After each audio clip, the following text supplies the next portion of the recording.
Hello everyone, welcome to net কথা।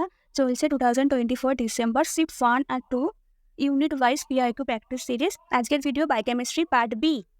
Already আমরা cell বায়োলজির পার্ট বি আর সি পিআইকিউ প্র্যাকটিস করেছি, ওগুলো ভিডিও আছে, যারা দেখো না তোমরা দেখতে পারো। তো আজকে first question, at what range of substrate concentration will an enzyme with a K cat দিয়ে দিয়েছে আর কে এম অফ এত show 1/4 of its maximum rate. Substrate concentration বার করতে হবে। কি বলে দিয়েছে না, কে ক্যাটের ভ্যালু বলে দিয়েছে আর কে এম ভ্যালু বলে দিয়েছে, আর একটা ইনফরমেশন দিয়েছে যে V0 মানে ইনিশিয়াল দ্য ভেলোসিটির ওটার রেট বলে দিয়েছে 1/4 অফ ইটস ম্যাক্সিমাম রেট, মানে ম্যাক্সিমাম রেটের ভি ম্যাক্সের 1/4 মানে 1/4, মানে ভি ম্যাক্সের 1/4। এই তিনটি ইনফরমেশন দেওয়া আছে, বার করতে হবে সাবস্ট্রেট কনসেন্ট্রেশনের ভ্যালু। V0 আর কে এম যখন দেওয়া আছে তখন আমরা ইজিলি এস এর ভ্যালু বার করতে পারবো। এখানে কে ক্যাটের ইনফরমেশনটা ইউজ হবে না, লাগবে না, ওটা এক্সট্রা দিয়েছে। কীভাবে বার করবো? এনজাইম কাইনেটিক্সের সব থেকে ইম্পর্টেন্ট মাইকেলিস মেন্টেনের equation V0 = Vmax into substrate concentration divided by Km plus substrate concentration. এই ইকুয়েশনের মধ্যে আমরা V0 ভ্যালু আর গিভেন Km এর ভ্যালু পুট করে দেবো, তো অ্যান্সার বেরিয়ে আসবে। V0 এর ভ্যালু বেরিয়েছে বলেছে ওটা Vmax এর 1/4, মানে Vmax/4। V0 এর জায়গায় আমরা Vmax/4 বসাবো আর Km এর জায়গায় Km এর ভ্যালুটা আগে সিম্পলিফাই করে নিয়েছে ইকুয়েশনটা, তারপর লাস্টে গিয়ে Km এর ভ্যালুটা পুট করে দিয়েছে। এইভাবে আমরা অ্যান্সারটা বার করতে পারি। এখান থেকে তোমরা সলিউশনটা দেখতে পারো। Next question, a cytoplasmic monomeric protein containing a single non surface exposed cysteine, মানে কোনো প্রোটিনের নন সারফেস এরিয়ায় মানে ভেতর দিকে সিস্টিন রয়েছে, precipitates upon mutation of cysteine to isolation. এই সিস্টিনটার যখন মিউটেশন হয় আইসোলেশনে কনভার্ট হয়ে যাচ্ছে তখন পুরো প্রোটিনটার প্রেসিপিটেশন পড়ে যাচ্ছে। ঠিক আছে, তারপর the mutation of cysteine to alanine leads to a soluble and functional protein equivalent to the native form. বলছে যখন সিস্টিনটা মিউটেশন আর অ্যালানিনে কনভার্ট হচ্ছে তখন প্রোটিনটা ফাংশনাল রয়েছে যেমন নেটিভ ফর্ম, মানে তার অরিজিনাল ফর্মই রয়েছে, কিন্তু যখন আইসোলেশন হয়ে যাচ্ছে তখন এটা প্রেসিপিটেট পড়ে যাচ্ছে। তো এটা কেন হচ্ছে? Which one of the following statement explain above the observation. এটা কেন হচ্ছে তার একটা কারণ এই অপশনগুলোর মধ্যে বাঁচতে হবে। যখন প্রোটিনটার অরিজিনাল ফর্ম তখন সিস্টিনটা ভেতর দিকে রয়েছে, যখন সিস্টিনটা অ্যালানিন হয়ে গেছে তখন সেটা নর্মাল ফর্মই রয়েছে, কিন্তু যখন সিস্টিনটা আইসোলেশনে কনভার্ট হয়েছে তখন সেটা প্রেসিপিটেট পড়ে গেছে, কিন্তু সেটা ফাংশনাল ফর্মে নেই। এরকম কেন হতে পারে? সিস্টিনের স্ট্রাকচার যদি আমরা দেখি তাহলে সিস্টিন আর অ্যালানিনের দুটোই মোটামুটি সেম স্ট্রাকচার, কিন্তু যখন আইসোলেশন দেখবো তখন দেখবো ওটার একটু ব্রাঞ্চড অ্যামাইনো অ্যাসিড, মানে তিনজনের স্ট্রাকচার দেখলে একটু ভালো করে বুঝতে পারবো যে আইসোলেশনের স্ট্রাকচারে ব্রাঞ্চড পোর্শনটা বেশি এই দুটোর তুলনায়, সিস্টিন আর অ্যালানিনের তুলনায়। ওর জন্য আইসোলেশন অ্যামাইনো অ্যাসিড কি করবে না, অনেকটা বেশি জায়গা কনজিউম করবে, যেটাকে বলে স্টেরিক হাইড্রেটস, যেটা আমরা পড়ি রামাচন্দ্রন প্লাটে। এটা বেশি জায়গা কনজিউম করে থাকবে, আর সেই জন্যই হতে পারে যে এর স্ট্রাকচারের ডিফারেন্সিয়েশনের জন্য হতে পারে যে প্রোটিনটা প্রেসিপিটেট পড়ে গেছে, ওটা ফাংশনাল ফর্মে আর নেই। তাহলে অ্যান্সার হবে option 4, cysteine mutated to isoleucine causes steric hydrates in the core of protein, যেহেতু ভেতর দিকে রয়েছে, while mutation to alanine does not. হ্যাঁ, অ্যালানিন করছে না, তাই অ্যালানিন যখন কনভার্ট হচ্ছে তখন প্রোটিনটা ফাংশনাল থাকছে, আর যখন আইসোলেশন কনভার্ট হচ্ছে তখন প্রোটিনটা প্রেসিপিটেট পড়ে গেছে, মানে নন ফাংশনাল হয়ে গেছে। ফার্স্টটা হবে না, কেন কি নেট চার্জ দুটোরই সমান, নেট চার্জ দিয়ে তো কোনো কারণই হবে না। আর থার্ড বলেছে যে অ্যালানিন কজ করছে স্টেরিক হাইড্রেটস, তাই হতো তাহলে অ্যালানিন কনভার্ট হওয়ার সময় তখন প্রোটিনটা প্রেসিপিটেট পড়তো, আইসোলেশন হওয়ার পর পড়তো না। তো এখানে থার্ডেরটা উল্টো কারণ দেওয়া আছে। 3 আর 4 হচ্ছে কন্ট্রাডিক্টরি, তাই চারেরটা অপশন ঠিক যখন তিনেরটা হবে না। আবার এনজাইম থেকে প্রত্যেকটা শিফটে প্রত্যেক ইয়ারে কোনো না কোনো কোয়েশ্চেন আসেই, এটা খুব ইম্পর্টেন্ট হবে। An enzyme has been found to efficiently catalyse the following reaction. কোনো যখন রিয়াকশনে কোনো ক্যাটালাইজ ইউজ হয় তখন কী হয় দেখিয়েছে, এই থেকে বিতে কনভার্ট হয়, কনভার্সনের যে ফরওয়ার্ড রিয়াকশনের রেট ডিসাইড করা তাকে বলা হয় KF, আর রিভার্স মানে বি থেকে যখন এতে কনভার্ট হবে তার রেটকে ডিপেন্ড করা হয় KR দিয়ে, আর ফর রিভার্স রেট। আর কি ইকুইলিব্রিয়াম বার করা হয় ফরওয়ার্ড বাই রিভার্স রেট দিয়ে। এবার কোয়েশ্চেন আসি, which one of the following parameter will be increased, বাড়বে কখন, over the uncatalysed reaction of the enzyme. Uncatalysed মানে ওখানে কোনো এনজাইম ইউজ হয়নি, তার এনজাইম ইউজ হলে কী হবে, মানে ক্যাটালাইজ রিয়াকশনে কি হবে না, আমরা জানি কোনো রিয়াকশনে এনজাইম ইউজ হলে সেই রিয়াকশনের স্পিড বা রেটটা বেড়ে যায়। রেট বাড়লে কি হবে না, এ থেকে বি কনভার্সনটা বেড়ে যাবে, মানে এখানে কে এফ বেড়ে যাবে, ফরওয়ার্ড রেট বেড়ে যাবে। কখন না, যখন এনজাইম ইউজ হবে, মানে ক্যাটালাইজ রিয়াকশনে। কিন্তু কোয়েশ্চেনে দিয়েছে আনক্যাটালাইজ রিয়াকশন, মানে ওখানে এনজাইম ইউজ হয়নি, এনজাইম ইউজ হবে না মানে স্পিডও বাড়বে না, স্পিড বাড়বে না মানে ওখানে কি হবে না, বি টু এ কনভার্সনটা বাড়বে, মানে এখানে কে আর বাড়বে অ্যাকর্ডিং টু দি কোয়েশ্চেন। তাহলে বোঝাই যাচ্ছে এখানে কোনটা অ্যান্সার হবে না, অপশন 1। বাকিগুলো কেন হবে না, কে কিউ পারবে না কেন, যদি আমরা নাও জানতাম তাহলে এখান থেকে ক্রস চেক করা যেত। কে এফ বাই কে আর, যদি কে আর বাড়ে তাহলে কে কিউ কি হবে, কমবে, তাহলে কে কিউ তো বাড়বে না এখানে, কেন কি কোয়েশ্চেনে দিয়েছে কোনটা ইনক্রিজ হবে। 1/k r যদি বাড়ে তাহলে 1/k r তো কমার কথা, তো বাড়বে না, আর কে কিউ হবে না। কারেক্ট অ্যান্সার অপশন নাম্বার 1, কে আর। নেক্সট কোয়েশ্চেনও এনজাইমকে নিয়ে। If A 0.1 molar solution of glucose 1-phosphate, মানে এটা substrate, is incorporated with a catalytic amount, মানে এনজাইম ইউজ হয়েছে, ফসফোগ্লুকোমিউটেস এনজাইমটার নাম এটা, the glucose 1-phosphate is transformed to glucose 6-phosphate, মানে এটা হচ্ছে product. At equilibrium the concentration of the reaction component দিয়ে দিয়েছে। কোয়েশ্চেনে বলেছে যে কে কিউ আর ডেল জি জিরোর ভ্যালু কত হবে টেম্পারেচার 25°C। এনজাইম থেকে হাতে গোনা কয়েকটা ফর্মুলা আছে, ওইগুলি বারবার প্র্যাকটিস করলে বা পিওয়াইকে সলভ করলে ওখান থেকে ঘুরিয়ে ঘুরিয়ে কোয়েশ্চেন দেয়। কোয়েশ্চেনে যখন কে কিউ আর ডেল জি জিরোর ভ্যালু বার করতে দিয়েছে তখনই এই টার্মগুলো শুনে ক্লিক করা দরকার ছিল যে এই দুটো ফর্মুলা এখানে ইউজ হবে। কে কিউর ফর্মুলা কি না, প্রোডাক্টের কনসেন্ট্রেশন ডিভাইডেড বাই সাবস্ট্রেটের কনসেন্ট্রেশন, দিয়ে দুটোর ভ্যালু অলরেডি কোয়েশ্চেনে দেওয়া আছে, ওইগুলো পুট করলে কে কিউর ভ্যালু বেরিয়ে যাবে, আর কে কিউর ভ্যালুটা এই ডেল জি জিরোর ইকুয়েশনে বসালে এখান থেকে ডেল জি জিরোর ভ্যালু বেরিয়ে আসবে। প্রোডাক্ট কোনটা এটা, আর সাবস্ট্রেট এটা, সাবস্ট্রেট কনসেন্ট্রেশন মানে এই ভ্যালুটা, আর প্রোডাক্টের কনসেন্ট্রেশন মানে এই ভ্যালুটা, এই দুটো ভ্যালু পুট করে আমরা এখানে কে কিউর ভ্যালু বার করেছি 21.33, এটাকে পুট করেছি ডেল জি জিরোর ভ্যালুতে। এখানে ডেল জি জিরোর ইকুয়েশন রয়েছে -RT-ln-KQ, এটাকে আমরা কনভার্ট করতে পারি -2.303 লগ। যখন 2.303 ইউজ করবো তখন আমরা লগ ইউজ করবো, ln নয়, এখানটা খেয়াল রাখতে হবে, লগ তারপর কে কিউর ভ্যালু। এখানে সলভটা এখানে কে কিউ মানে ln দিয়ে করা আছে, তোমরা এই ফর্মুলা দিয়েও করতে পারো। আলটিমেটলি কোয়েশ্চেনের অ্যান্সার আসবে এটা। এখানে রেঞ্জ দিয়ে দিয়েছে, তো অ্যান্সার হবে অপশন 2।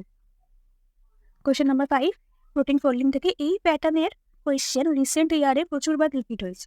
ফার্স্ট আমরা অ্যারেঞ্জ করে নেবো কি বলেছে কোয়েশ্চেনটা, এই পোর্শনটা পড়ার সেরকম কোনো দরকার হয় না, এটা টাইম নষ্ট হয়, ছবি দেখেই বোঝা যায়। আসল কোয়েশ্চেনটা এটা, which one of the following option is correct regarding the length of peptide. Length দেখার আগে আমরা কানেক্ট করে নিই, সাজিয়ে নিই। আমরা জানি যে দুটো অ্যামাইনো অ্যাসিডের মধ্যে পেপটাইড বন্ড থাকে, পেপটাইড বন্ডটা কীভাবে ক্রিয়েট থাকে, নয় C2N নয় N2C। তো আমরা নর্মাল কেসটাই নেব। আচ্ছা, এখানে N মানে এখানে তাহলে C আছে, আর প্লেন দিকটা N আর অ্যারোর দিকটা C বলে দিয়েছে, এইভাবে চলছে। এটা একটা অ্যামাইনো অ্যাসিড, এটা একটা অ্যামাইনো অ্যাসিড, দুটো অ্যামাইনো অ্যাসিডের মধ্যে পেপটাইড বন্ড থাকবে, কীভাবে থাকবে, এটা যখন এই দিকে অ্যারো, এইভাবে স্টার্ট করি, C থেকে বন্ড থাকবে এরকম, ক্লিয়ার করে দেখাই, C2N দেন C2N, এভাবে অ্যারো অপোজিটে, মানে এটা দুটো অ্যান্টি প্যারালাল বিটা শিট, ঠিক আছে, বলে দিয়েছে এখানে প্যারালাল অ্যান্টি প্যারালাল ডিনোট করা আছে। বাকিগুলো দেখে নিই, এটা N মানে এখানে C আছে, আর এটা N এর C আছে, এগুলো সব একই দিকে আছে, মানে এই তিনটেই হচ্ছে প্যারালাল। প্যারালাল যদি হয় তাহলে পেপটাইড বন্ড কীভাবে হবে, এর C থেকে এর N এ, এর C থেকে এর N এ, এটাকে ক্লিয়ার করে দেখাচ্ছি। কোনটা কি টার্মিনাল N আর C আশা করি বুঝতে পেরে গেছে, শুধু আমি পেপটাইড বন্ডটা কানেক্ট করে দেখাচ্ছি। শুধু এটুকু মনে রাখবে যে অ্যান্টি প্যারালাল হলে ওদের মধ্যে বন্ডটা ছোট হবে এরকম, আর প্যারালাল হলে ওদের মধ্যে বন্ডটা বড় হবে, কেন কেন কি ওকে পুরো ডিস্টেন্সটা কভার করতে হচ্ছে। ব্যাস এইটুকু বুঝতে পারলে কোয়েশ্চেন সলভ। দেখো এটা প্যারালাল মানে এটা আবার বড় হবে, আর এই দুটো অ্যান্টি প্যারালাল মানে এটা ছোট হবে, এটাও অ্যান্টি প্যারালাল মানে ছোট হবে, আর এটার প্যারালাল মানে বড় হবে। প্যারালাল মানে হচ্ছে লেন্থ বাড়বে, আর অ্যান্টি প্যারালাল হলে লেন্থ কমবে, এটা একটা কনসেপ্ট। আরেকটা জিনিস এখানে দেখো যে 3 আর 4-এর মধ্যে কিছু সেম আছে কিনা, এখানেও প্যারালাল প্যারালাল অ্যান্টি প্যারালাল, এটাও দেখো অ্যান্টি প্যারালাল প্যারালাল প্যারালাল, দুটো সিকোয়েন্স, জিনিসগুলো কিন্তু সেম কিন্তু সিকোয়েন্সটা আলাদা। সিকোয়েন্সটা আলাদা হলো এই দুটোকে আমরা সমানভাবেই ধরবো, কেন এদের মধ্যে দুটো প্যারালাল আছে, একটা অ্যান্টি প্যারালাল আছে, দুটোর মধ্যে সেম, সিকোয়েন্সটা আলাদা হতে পারে কিন্তু কম্পোনেন্টগুলো সেম, অ্যামাইনো অ্যাসিডগুলো সেম, এই দুটোকে একই ধরবো। আর এটা একটা অপশনই ছিল 3 আর 4 সমান, সেটা হচ্ছে অপশন নাম্বার 2। আচ্ছা, 1টা সব থেকে ছোট, দেখো বুঝতে পারছো সব এখানে অ্যান্টি প্যারালাল আছে, অ্যান্টি প্যারালাল মানে লেন্থ সব থেকে ছোট হবে, আর সব থেকে বড় হচ্ছে 2, এখানে সবই প্যারালাল, প্যারালাল মানে লেন্থ বড় হবে, দ্যাটস ইট। পিকে ভ্যালু দিয়ে কোয়েশ্চেন, এটাও ইম্পর্টেন্ট টপিক, এটা রিপিট হয়। The pKa of an amino acid chain was measured in aqueous solution মানে ওয়াটারে, which one of the following is the correct arrangement of the amino acid decreasing order of their side chain pK. এরকম pK value দিয়ে দেয়, এরকম gate বলো net বলো পিকে ভ্যালুগুলো দিয়ে দেবে, দিয়ে বলো না ইনক্রিজিং অর্ডারে সাজাও না ডিক্রিজিং অর্ডারে সাজাও। এই টাইপের কোয়েশ্চেন অনেকবার এসছে আগে। তো এখানে সেরিনকে নিয়ে একটু অসুবিধা হয়েছিল আমাদের মধ্যে, যে সেরিনটা আমরা বেসিক্যালি বেশি পড়ি না, কমনলি পড়ি না, আমরা লাইসিন হিস্টিডিন আর অ্যাসপার্টেটটা পড়ি, কিন্তু এখানে তিনটে দিয়েও সলভ হয়ে যাচ্ছে। লাইসিন হিস্টিডিন আর অ্যাসপার্টেট এদেরকেও যদি আমরা ডিক্রিজিং অর্ডারের সাথে, তাহলে ফার্স্টে লাইসিন, তারপর হিস্টিডিন, তারপর অ্যাসপার্টেট আসে। তো এই তিনটে কম্বিনেশন ফার্স্ট অপশানেই আছে, বাকি তিনটের মধ্যে নেই। তো আমরা এই তিনটে দিয়েও কারেক্ট অপশানটা বার করতে পারতাম। তো সেরিন এখানে বেসিক্যালি দিয়ে দিয়েছে যখন, এবার থেকে সেরিনটা আমাদের মাথায় রাখতে হবে, যার পিকে ভ্যালু মোটামুটি 13 কাছাকাছি থাকে, মানে সব থেকে হাই পিকে ভ্যালু শো করে। এটাও রেঞ্জের চার্ট, এখান থেকে পিকে ভ্যালুগুলো মুখস্থ করি আমরা। তো এখান থেকে তোমরা দেখতে পারো সেরিন, লাইসিন, হিস্টিডিন, অ্যাসপার্টেটের ভ্যালু এখানে দেওয়া আছে, এখান থেকে তোমরা পড়তে পারো। কোয়েশ্চেন নাম্বার 7, এনজাইম ইনহিবিশন দিয়ে কোয়েশ্চেন। 3 রকমের রিভার্সিবল ইনহিবিশন আমরা পড়ি, কম্পিটিটিভ, নন কম্পিটিটিভ আর আনকম্পিটিটিভ। কম্পিটিটিভ ইনহিবিশনে ভিম্যাক্সের কোনো চেঞ্জ হয় না। গ্রাফটার মধ্যে ভালো করে দেখো, ইনহিবিশন দেওয়ার আগের হচ্ছে এই ব্ল্যাক লাইনটা, ইনহিবিশন দেওয়ার পরের লাইনটা হচ্ছে ডটেড লাইনটা। তাহলে ইনহিবিটর দেওয়ার আগে বা পরে এই যে ভিম্যাক্সে চেঞ্জ হয়নি, ওয়াই অ্যাক্সিসটা হচ্ছে ভি এর আর এক্সটা হচ্ছে এস এর, সবাই জানি এটা। তাহলে ভিম্যাক্সে কোনো চেঞ্জ নেই, মানে এটা কি inhibitor, competitive inhibitor. Half question এখানে সলভ হয়ে গেল। এবার দেখতে হবে কোয়েশ্চেনে কী দিয়ে দিয়েছে। কোয়েশ্চেনে দিয়ে দিয়েছে ইনহিবিটর কনসেন্ট্রেশন, আর বার করতে হবে কে, মানে ইনহিবিটর দেওয়ার পর কে এর যে চেঞ্জ হয়েছে সেই অ্যাপারেন্ট কে বলি আমরা ওটাকে, তো ওটাকে বার করতে হবে। তাহলে কম্পিটিটিভ ইনহিবিটর দেওয়ার পর কে এর মধ্যে কি চেঞ্জ, ওটা দেখে নিই।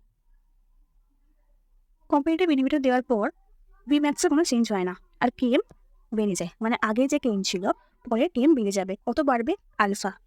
আগে যদি কে এম হয় তাহলে ইনহিবিটর দেওয়ার পর কে এম এর ভ্যালু কত বাড়বে, আলফা কে এম বাড়বে। আচ্ছা, আর একটা এখানে ফর্মুলা আছে যে আলফা দিয়ে, আলফা মানে কতটা বেড়েছে বা কমেছে, এখানে যেহেতু বেড়েছে তাই আমরা ইনক্রিজটাই ধরবো। আলফা ইকুয়াল টু 1 প্লাস ইনহিবিটরের কনসেন্ট্রেশন বাই কে এম, মানে অরিজিনাল কে এম, ইনহিবিটর দেওয়ার আগের কে এম এর ভ্যালু।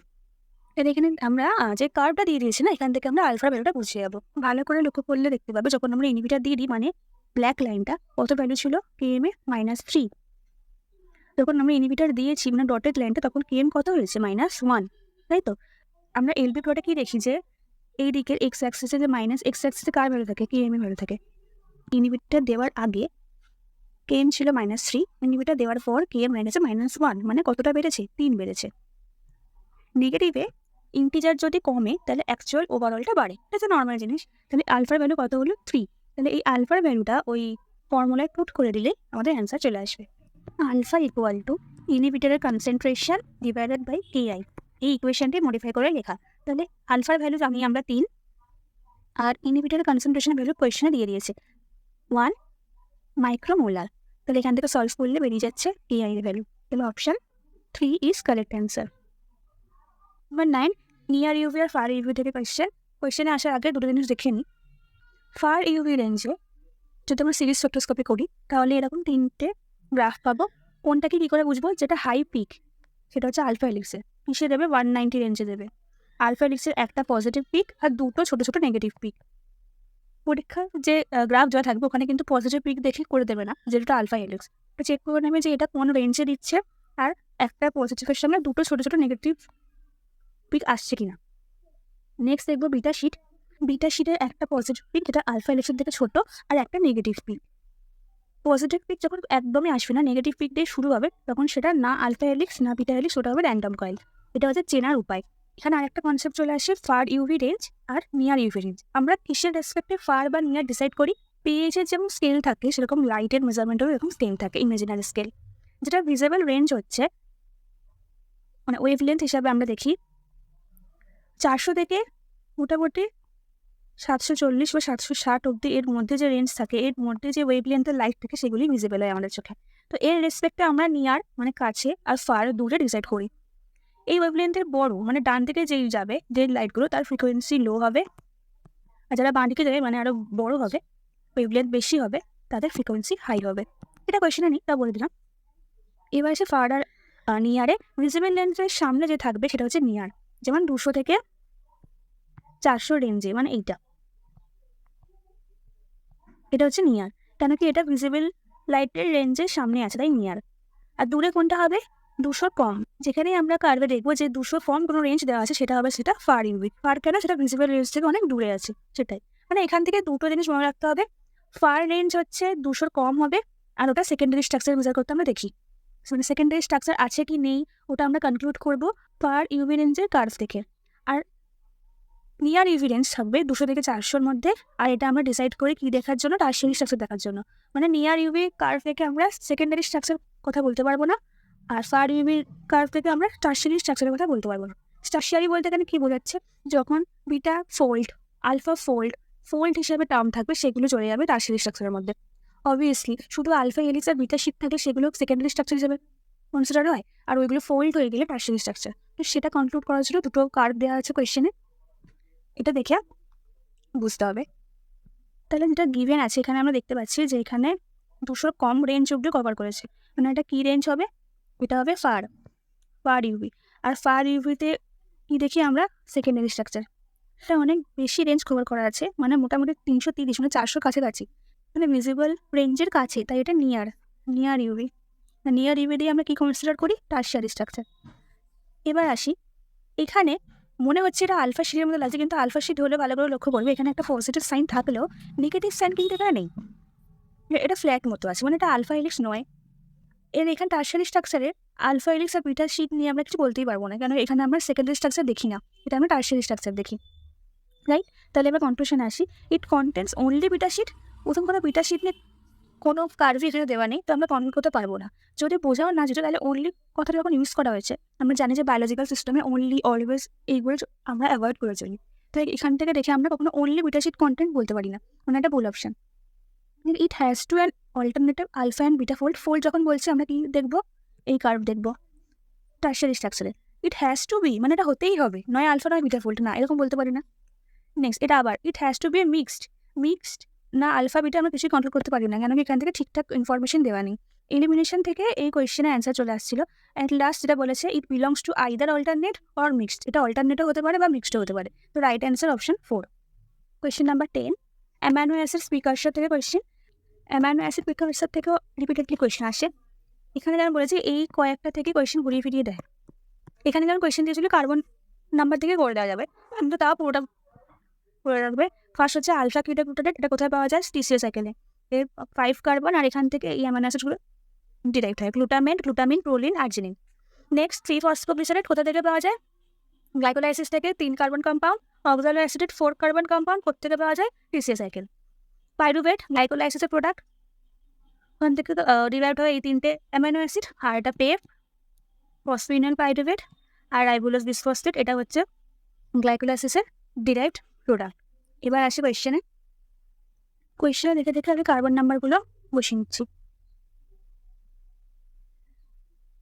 আচ্ছা, এখান দিয়ে দেখা যাচ্ছে লাস্টেরটা মানে 4 নম্বর, এটা পাইরুভেট, কেন 3 কার্বনের। তাহলে বি এর আছে, বি এর 4, পাইরুভেট থেকে ডিরাইভ হয় 3টে জিনিস, অ্যালানিন, ভ্যালিন অ্যান্ড লিউসিন, এটা ঠিক। আরেকটা আছে 5 নম্বর কম্পাউন্ড, যেটা অপশন 3-এ আছে, 5 নম্বর মানে একটাই ছিল, আলফা কিটোগ্লুটারেট, সেটা থেকে কি ডিরাইভ হয়, গ্লুটামেট, প্রোলিন, এই দুটো কারেক্ট অ্যান্সার।